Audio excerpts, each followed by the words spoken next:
और ये उद्यान की रचना कैसी है कि सुबह के सत्र में हम 18 स्टेप्स के ऊपर ध्यान देंगे। आज हमने कितने स्टेप्स सीखे?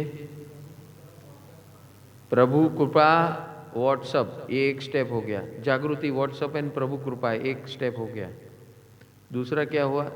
देखो, प्रभु कृपा के अंदर प्रार्थना आती, 6 प्रार्थना। प्रभु कृपा यानी 7 कृपा, 6 प्रार्थना और जागृति व्हाट्सअप, ये 3 चीज प्रभु कृपा में आ जाती है। First step.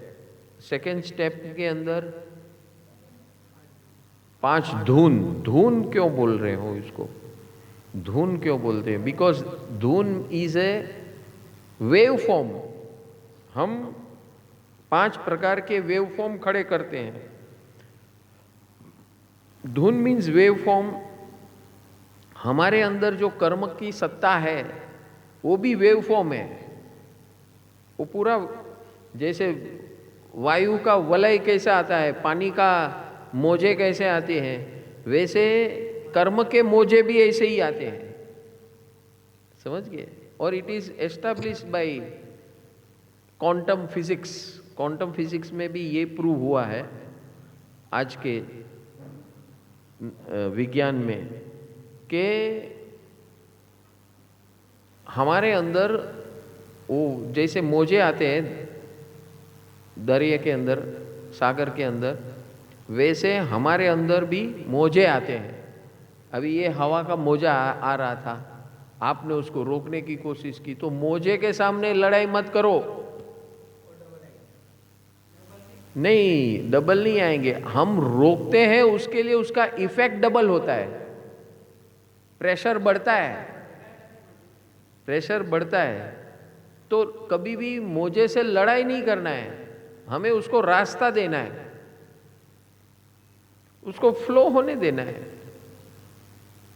और जो फ्लो हो रहा है उसमें जो आसानी है, उसको रोकने से डबल तकलीफ इनवाइट कर रहे हैं हम।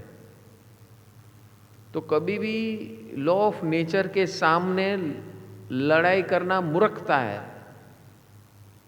इसी प्रकार हमारे अंदर जो कर्म के वेव फॉर्म आते हैं वो कंटिन्यूस आते हैं। जैसे सागर में मोजे आते हैं, हवा के झोंके आते हैं, वैसे हमारे अंदर कर्म के मोजे आते हैं, वेव फॉर्म्स। तो उस वेव फॉर्म के सामने लड़ाई नहीं करना है हमें, उसको चैनलाइज करना है। उस वेव फॉर्म को ऐसे चैनलाइज करें कि हमें जो हासिल करना है उस हासिल करने में हमें कोई भी रुकावट ना आए। इस प्रकार की व्यवस्था हमें अपने अंदर करनी है। इसीलिए हम यहाँ पर एकांत में आए हैं। एकांत में आने से क्या है, 90% हमने ट्रैफिक को डिस्कनेक्ट कर दिया, ब्लॉक नहीं किया। देखो, ब्लॉक करना डिस्कनेक्ट करना दो अलग चीज है। ब्लॉक करने से क्या है, you are working against the incoming force, that is blocking. Disconnecting means you are moving away from that trouble area। अभी समझो यहां ये मोजे आ रहे थे, वहां हम बैठ जाए, हम समझो वहां बैठ जाए, तो क्या हुआ, डिस्कनेक्ट हो गए हम, तो उसका इफेक्ट खत्म हो गया ना। We got disconnected. हम बॉम्बे में वेव फॉर्म आते रहते हैं, व्यवहार के वेव फॉर्म। इसने फोन किया है, बोलता है ऐसा करो, वो बोलता है ऐसा करो, ऐसा बोलता है ऐसा करो, तो हमने क्या किया, डिस्कनेक्ट कर दिया, वो बॉम्बे ही छोड़ दिया और ऐसी जगह में आए जहां पर वो वेव फॉर्म पहुंच ना पाए। समझ में आ रहा है ये उपध्यान का मतलब क्या है? तो सबसे पहले हमने हमारा रेगुलर डिस्टरबेंस के जो सोर्सेस है उसको कट कर दिया। हमारे रिश्तेदार है, हमारे सगे संबंधी है, ये है, कनेक्शन है, फैमिली है, व्यवहार है, कामकाज का व्यवहार है, घर का व्यवहार है, समाज का व्यवहार है, वो सबको डिस्कनेक्ट कर दिया, सबको बोल दिया भाई I am not available from this date to this date, तो डिस्कनेक्ट हो गया। तो 90% वी आर डिस्कनेक्टेड। जब तक ये डिस्कनेक्शन नहीं करेंगे तब तक वो मोजे जो मोजे हैं वो तो अपना काम करने ही वाले हैं। उसको इनएफेक्टिव बनाने के लिए हमें डिस्कनेक्ट करना पड़ेगा। उस समय में, अच्छा फॉर एग्जांपल और एक उदाहरण देता हूँ। अभी ट्रेन का कुछ नया निर्माण होता है, ब्रिज होता है या नए ट्रैक का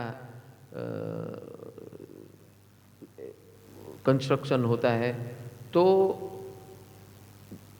कम से कम ट्रैफिक के दिन या रात को ब्लॉकेज हो जाता है और आ जाता है मैसेज में या न्यूज़पेपर में कि भाई फला टाइम से फला टाइम ये दिन को इतना घंटे का ब्लॉकेज है, डिस्कनेक्शन है, don't travel because this route is closed, disconnected.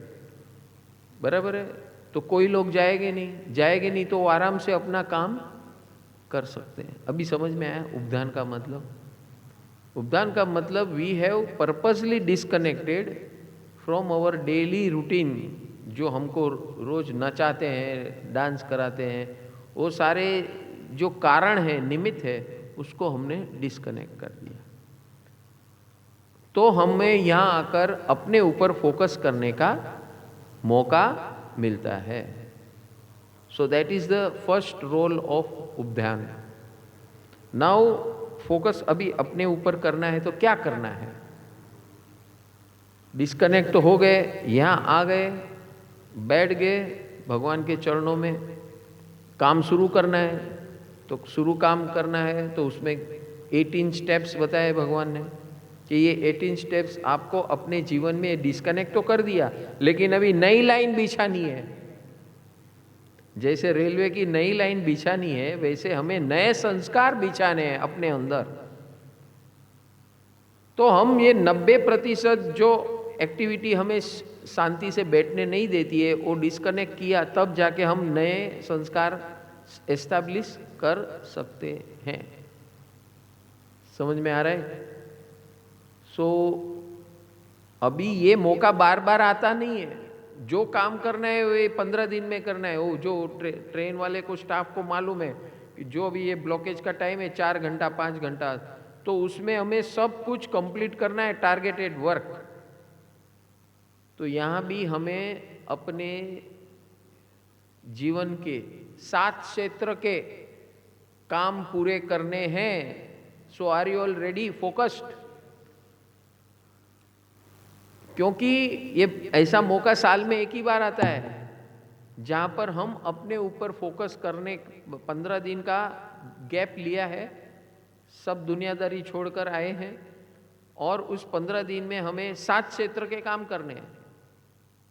हमारी लाइफ के 7 जोन के काम करने हैं। शरीर के प्रॉब्लम से उसको सॉल्व करना है, हमारी ऊर्जा, अंदर की जो एनर्जी सिस्टम है उसके अंदर जो गड़बड़ है उसको व्यवस्थित करना है। 2 हो गया काम। तीसरा काम हो गया हमारे इमोशंस, नाच रहे, कूद रहे हैं। डे टू डे लाइफ में हम अपने कंट्रोल में नहीं है, हम आउट ऑफ कंट्रोल चले जाते हैं इमोशंस में, और वो भारी नुकसान पहुंचा रहे हैं हमें। हमारी ऊर्जा को, एनर्जी को नुकसान पहुंचा रहे हैं, हमारे इमोशंस को नुकसान पहुंचा रहे हैं, हमारे विचार को नुकसान पहुंचा रहे, हमारे संबंधों को नुकसान पहुंचा रहे, हमारे धन संपत्ति को नुकसान पहुंचा रहे। बहुत सारा नुकसान हो रहा है कि नहीं? तो ये सारा नुकसान बचाने के लिए हम आए हैं। तो यहां जब आए हैं तो हमें प्रिपेयर होकर आना है फर्स्ट ऑफ ऑल। अगर नहीं आए तो प्रिपेयर हो जाओ। तो रात का जो सत्र है उसमें प्रिपरेशन करना है हमें। दोपहर का सत्र है, हमें इसके अंदर, ज्ञान सत्र के अंदर क्या जानना है? ये जानना है कि how I am going to handle my issues. हमने प्रॉब्लम्स को बांट दिया 7 जोन में, ताकि क्या है हमें फोकस, नहीं तो हम बांटेंगे नहीं तो हमें पता ही नहीं चलेगा कौन सा जोन में क्या प्रॉब्लम है, उसके कारण इसके ऊपर क्या असर होती है, उसके कारण उसके ऊपर क्या असर होती है।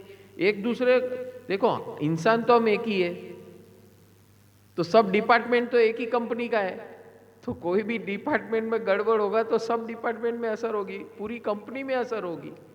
वैसे हमारे अंदर भी ये 7 जोन है, तो एक जोन में गड़बड़ है तो सारे सब में गड़बड़ होती है। हमारा शरीर समझो बीमारी से भरा है कोई ना कोई कारण से, तो वो कारण से हम बेचैन रहते हैं, इमोशनली डिस्टर्ब रहते हैं, विचार भी हमारे ठीक स्थिर नहीं रहते हैं। हाँ, धन संपत्ति कमाने जाए तो भी वहां भी स्थिरता नहीं है, क्योंकि एक शरीर का प्रॉब्लम है, तो वो प्रॉब्लम हमें हर क्षेत्र में डिस्टर्ब करता है, हमारी ऊर्जा को भी डिस्टर्ब करता है, हर जगह पे डिस्टर्बेंस आती है खाली एक शरीर की बीमारी से। तो तब हमें हॉस्पिटल भेजा जाता है, क्योंकि हम बहुत डिस्टर्ब मोड में होते हैं। तो वो क्या है, उद्यान ही है, आईसीयू या इवन हॉस्पिटल। हॉस्पिटल में हमको क्यों रखा जाता है, घर से निकाल कर हमको बोले आपको हॉस्पिटल में रहना पड़ेगा, तो हॉस्पिटल में रह के क्या करेंगे, वहाँ एक्सपर्ट होते हैं डॉक्टर्स, उसकी निगरानी में रहना पड़ेगा और वो जैसा बोले ऐसा करना पड़ेगा। और उससे भी प्रॉब्लम सॉल्व नहीं हुआ तो आईसीयू में घुसेड़ दिया, तो वहां तो किसको भी मिलना नहीं है, मैं और मेरी दुनिया, वो अंदर जो है वो परमाधामी हो, वो जो करेगा वो उसका बस आपको भी बेसुध कर देगा, कि आप भी कुछ ना कर सको। उनको पूरा टाइम मिले आपकी बॉडी के अंदर क्या क्या करना है, पूरा प्लानिंग में। सो वो भी उद्यान है, हायर लेवल उद्यान है वो, समझ में आ रहा है कि नहीं। तो उसका मतलब क्या हुआ, प्रूव क्या हुआ कि हमें जो भी सीरियस काम करना है तो उसके लिए आइसोलेशन अलग होना पड़ेगा, रूटीन वातावरण से अलग होना पड़ेगा। तो जैसे हॉस्पिटल में गए तो वहाँ तो मजबूरी से जाना पड़ता है, डॉक्टर बोलते हैं तब जाना पड़ता है। यहाँ तो हम अपनी मर्जी से आए हैं, अगर यहाँ आ गए ना तो वो हॉस्पिटल में जाना, आईसीयू में जाना नहीं पड़ेगा। और यहाँ देखो, यहाँ ऑप्शन है, ऑप्शनल है, वहां कंपलसरी है, यहाँ फ्री है, सस्ता है, वहां कर्जा है, सीधा शुरुआती झटका मिलेगा, चलो ₹1,00,000 जमा करो फिर अंदर। वो तो कौन सी दुकान में गए उसके ऊपर है, कौन सी हॉस्पिटल में गए, लाख वाली में गए तो लाख एडवांस मांग लेगा, उससे बड़ी हॉस्पिटल में गए तो बोले 5 लाख रख फिर अंदर, एंट्री तेरा 5 लाख जमा होगा फिर एंट्री लेंगे। अरे भाई पेशेंट बहुत इमरजेंसी है, पहले 5 लाख भरो, फिर कितना भी इमरजेंसी हो कोई सुनने वाला, ये है हाल है, बोलो। हाँ, और यहाँ क्या है, ऑप्शनल है ना। हाँ હવે જરાક છે ને ઓલું છે એટલે અમે નહીં આવે, अभी मैं बीमार हो गया, मेरे को अर्जेंट काम आ गया, हॉस्पिटल में जाके बोलो अर्जेंट काम आ गया, आईसीयू में भरते, अरे आज की जगह कल आ जाता हूँ आईसीयू में, चलने वाला है नहीं ना। तो यहाँ भगवान ने ऑप्शन दिया है।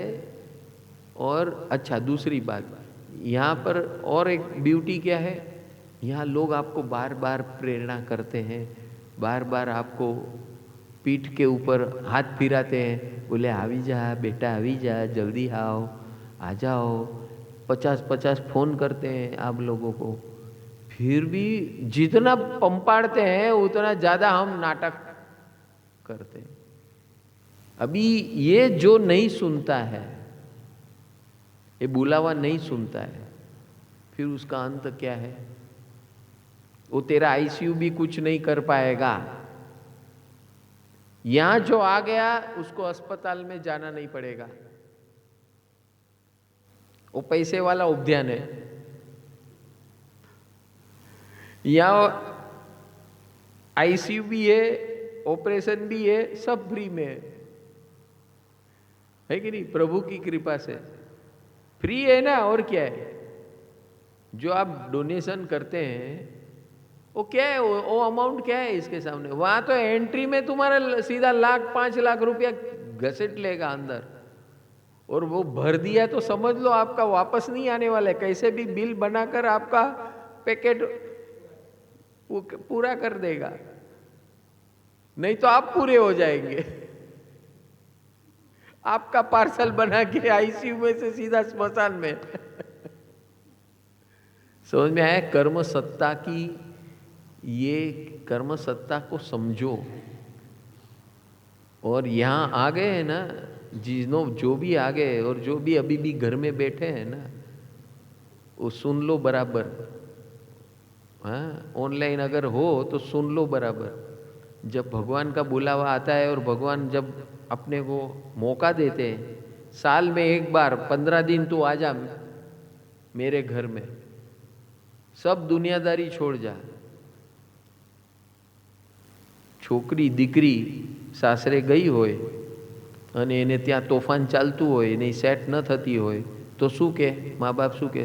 થોડો ટાઈમ ઘરે આવી જા તું। શું કે? થોડો ટાઈમ ઘરે આવી જા અને તારો ત્યાં શું શું છે એ બતાવો અમને, એટલે તને એ રીતે પાછી રીટ્રેન કરી ને પાછી મોકલીએ। बराबर કે नहीं? अरे बोलो, तो ये क्या है आप लोगों का?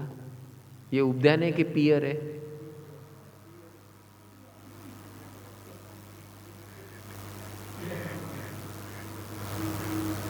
ये पियर है। और पियर में आने को जो बहू ना बोलती है, जो बेटी ना बोलती है, उसका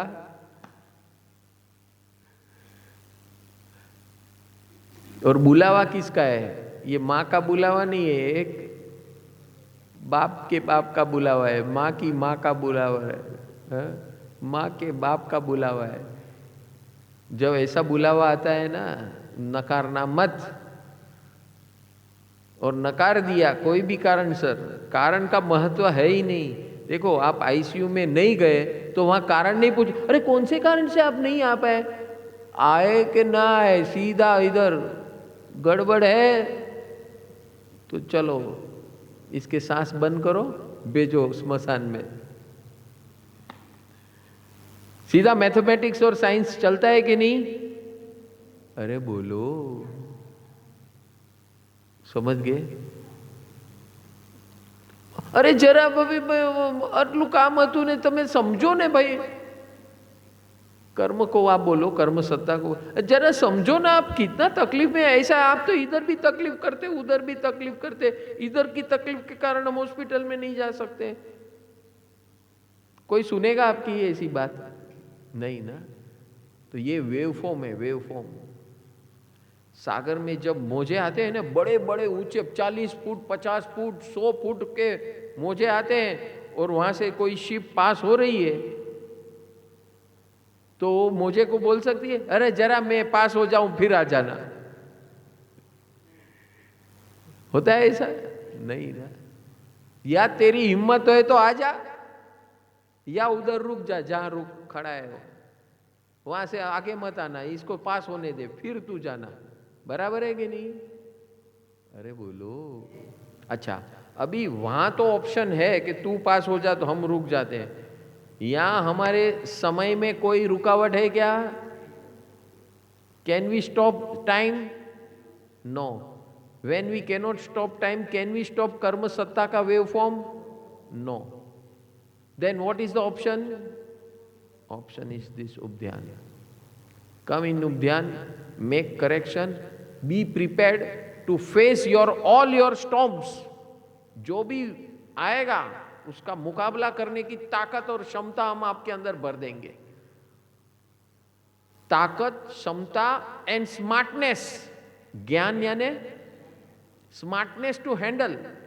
सी, ये पूरा मार्ग है ज्ञान सत्ता का मार्ग। नमो